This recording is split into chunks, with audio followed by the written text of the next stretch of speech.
તને આ જન્મમાં તો નહીં, પણ આવતા 7 જન્મની અંદર તારે સંતાન નથી એવું તારું ભાગ્ય કહે છે, એવું તારું લલાટ કહે છે. માટે તું સંતાનનું સુખ ભૂલી જા. તારે 7 ભવની અંદર દીકરો નથી તો કે હું મરી જઈશ, હું મરી જવાનો. પણ કે મને એનું કારણ કહેશો કે મને 7 ભવ દીકરો કેમ નહીં થાય એવું? તો કે હા કહું ને, કેમ નહીં કહું? તો કે સાંભળી લે કે ગયા જન્મની અંદર તું એક વેપારી હતો, ત્યારે 3-4 વર્ષનો દીકરો હતો એક. તને ભગવાને ખૂબ સુખ આપ્યું હતું, તું ખૂબ સુખી હતો, તું દાન બહુ જ આપતો હતો, દાન દક્ષિણા તે બહુ કરી છે. એના કારણે તારે આ જન્મમાં અત્યારે ધન છે તારી પાસે, પણ સંતાન નથી. એનું કારણ સાંભળી લે કે તારે 2-3 વર્ષનું બાળક હતું, તું ક્યાંકથી તારા ધંધેથી રોજગારથી ઘેર બપોરે જમવા પાછો આવ્યો હતો. તું બપોરે ઘેર બેઠો બેઠો જમતો હતો, એવામાં જ તારું 2-3 વર્ષનું નિર્દોષ 2-3 વર્ષનું બાળક નિર્દોષ જ હોય, એને કશી ખબર ન પડે. તો એ બાળક બાર ઓસરીની અંદર રમતું હતું, આખું ધૂળ વાળું થઈ ગયું હતું. અને એને જોયું કે મારા બાપા આયા.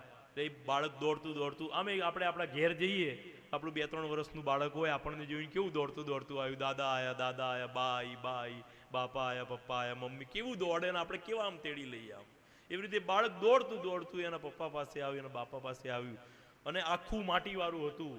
અને એ માટીવાળું બાળક એના બાપાના ખોળામાં જઈને બેઠું, ને બાપાના કપડા બગડ્યા. એ બાપાએ એ હાથ જાલી એનું દીકરાનું બાવળું જાળીને આમ ધક્કો મારીને હડસેલી દીધો.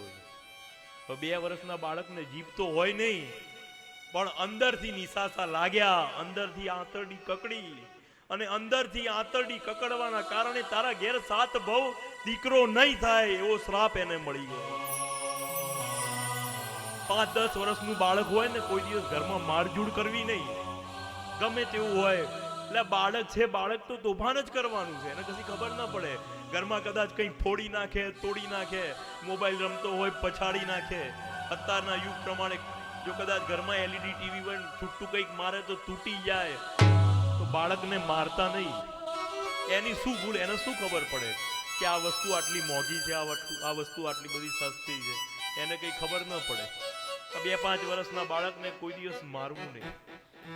અમુક તો અમે જોતા હોઈએ એવા બધા દાખલા કે ઘરમાં પોતું થતું હોય ને કદાચ 4-5 વર્ષનું બાળક દોડતું ઘરમાં ફરે ને, તો એને પકડીને ધબ્બો મારીને બેસાડ દે કે પોતું કરવી, પગલા પડે, ખબર નથી પડતી, જતો જા હમણાં બહાર રમે એવું.